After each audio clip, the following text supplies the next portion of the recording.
Welcome to Luca and Miguel. Enjoy the video. You begin by positioning Excel in page layout so you can see how a watermark will behave on the printed page. Once ready, create or export a transparent PNG, PowerPoint, or an image editor works. Then open Insert, choose Header and Footer and click the center header box. This is where you'll insert that prepared image. Do this now so the image is anchored in the header and repeats on every printed sheet. It's faster than wrestling with background settings later. After inserting the PNG into the header, Excel shows AN picture tag. That means the image is embedded and will print on all pages.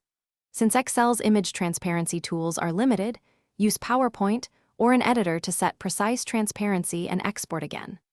Once the image is correctly transparent, return to Excel and use Format Picture Size to scale to % or exact pixels so it sits proportionally on the sheet. Make fine adjustments to placement by editing header margins until the watermark looks balanced. Finish by checking Page Break Preview and Print Preview to verify how the watermark prints across pages. Make sure header margins aren't cropping it. Save the workbook and print a single test page to confirm opacity and placement. If the watermark doesn't appear, make sure you're in Page Layout View or that the image is a true PNG with alpha transparency. Reinsert if necessary. Lastly, adjust the exported PNG's transparency slightly lighter or darker until the watermark reads behind content without obscuring data. Thanks for watching and please subscribe. It's the best investment you'll ever make.